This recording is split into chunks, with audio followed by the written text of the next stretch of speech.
Hi all, long time no speak. I just wanted to do a quick video here and show you the seeds that I got in over the weekend. I'm pretty excited about them. So I took a lot of time researching these, and I think they're going to be good for our area. I have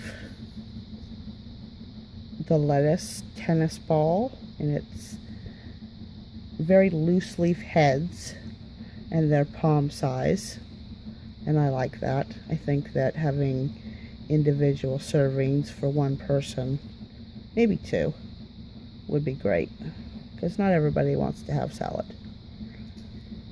Then I got the Midnight Ruffle, which I am excited about. I'm gonna dive in and try endive, and that wasn't a pun, but it just came out that way. I've never grown this before, and I've heard that you're supposed to pick it early. I got the white emerald cucumber, and if you research this, it's the kind that have lots of seeds, but little seeds that are nummy. Kind of like how you eat pomegranates, you like the seeds. These are the same concept, where it has the little tiny seeds that give it texture. So I was looking for these for a long time, and I think this is what I want. These I'm most excited about. These are called Minnesota Midget melons, and I plan to grow them in 5-gallon buckets with tomato cages upside down. They're literally palm-size cantaloupe. I've seen great reviews. The only problem that people have with them is they tend to all come ripe at the same time. So I was kind of hoping for, I think I'll go out and pick myself a cantaloupe today, but it sounds more like, I think it's time to go out and harvest, and then the plant's done. So each plant is supposed to produce 6 to 8 cantaloupe, and they're palm size. Again, individual serving. You cut it in half, scrape the seeds out, and eat right from this. So, and also just to let you know, all of these are heirloom seeds, so I'll be able to collect seeds too. Then the old standard cucumber lemon cucumber, excuse me. And I've grown these every year, and I love them. The dog loves them too.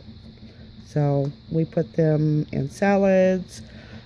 We put them in water to infuse the flavor into water, and that makes it really good. I'll usually do some cucumber and some fresh mint in water and just let it sit in a pitcher, and it absorbs the flavor, and it's so good. Alright, over here I got the bee balm.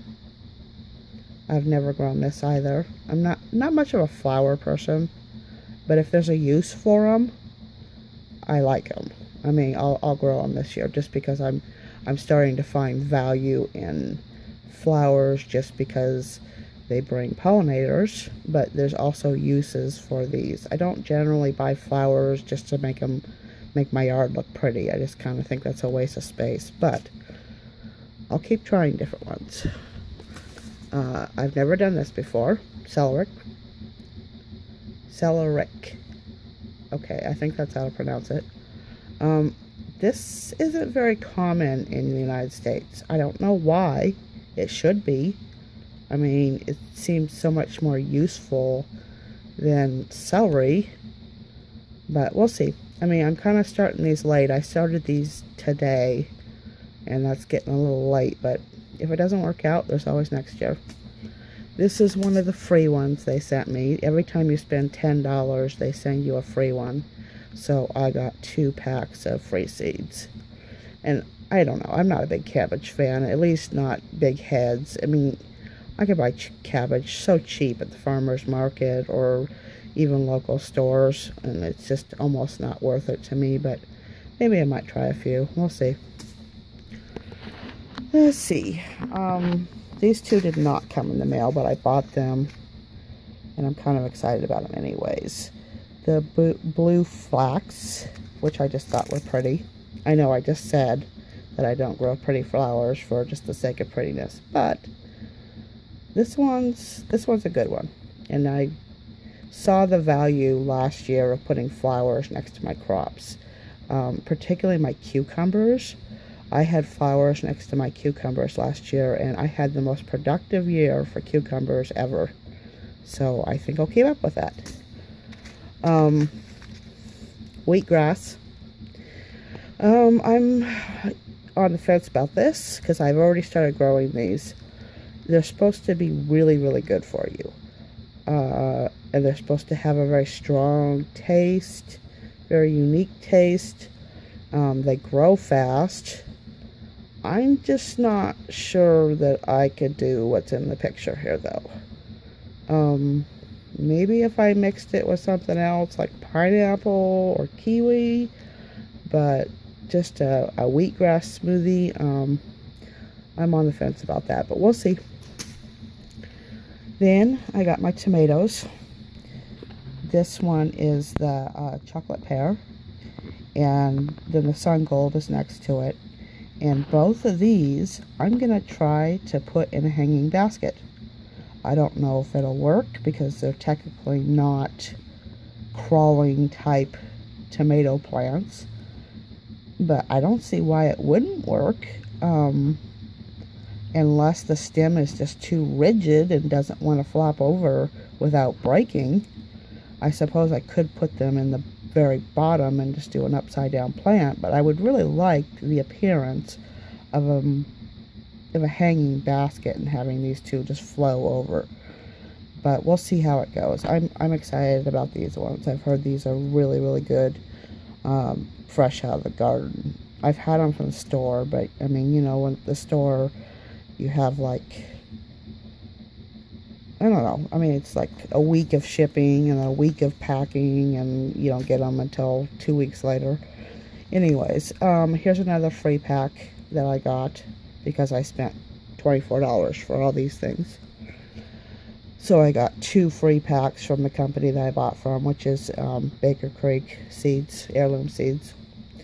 And this one is a green tomato. So we'll see. I mean, I planted a couple, and we'll just see how it goes. I would like a green tomato to do the salsa verde. I made that last year, and it was a big hit, so I want to do it again, but I don't know if these are going to be big enough. They're, I think it says 4 inches across, so I would rather have a much, like maybe the green zebra one, or whatever it's called, I don't even know.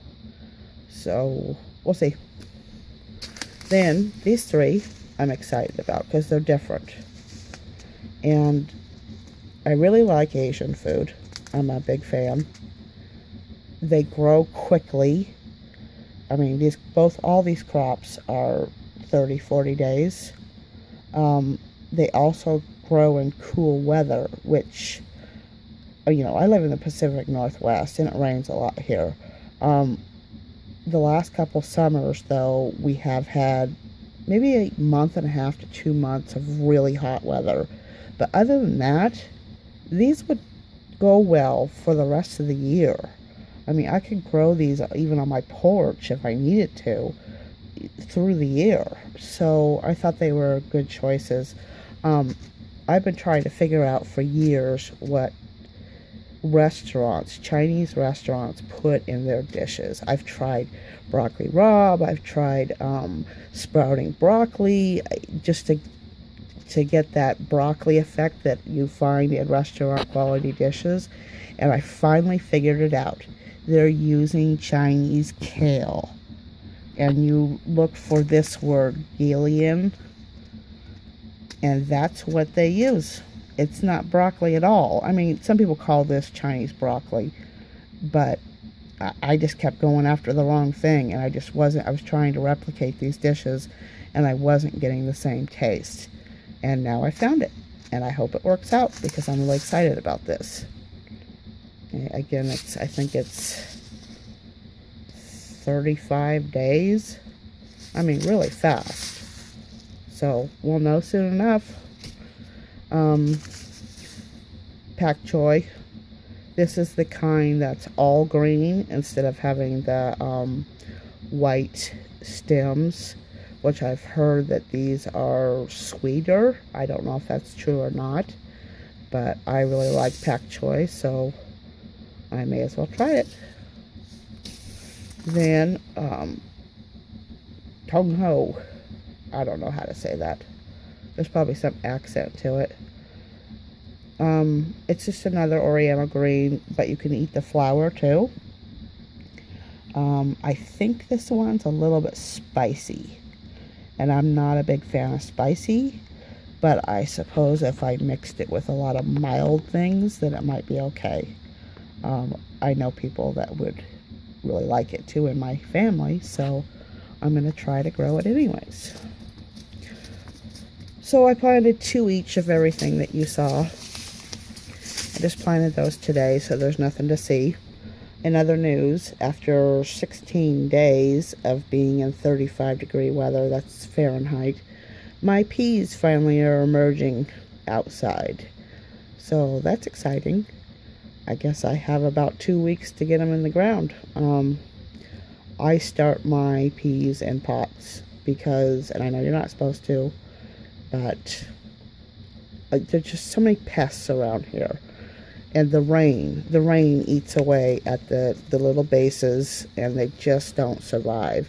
So I start almost everything in pots now and transplant it. I mean, the only thing I won't start in pots is root crops, and everything else is getting started in pots and getting strong, and then I'll put it in the ground. So once that's done, I'll show you guys the setup of that, and I guess things will get rolling here pretty soon if it ever stops snowing. We're having snow again tonight, and I can't believe it. It's March. It should be spring, but we'll see. Anyhow, those are my seeds. So I'll talk to you guys later. Bye.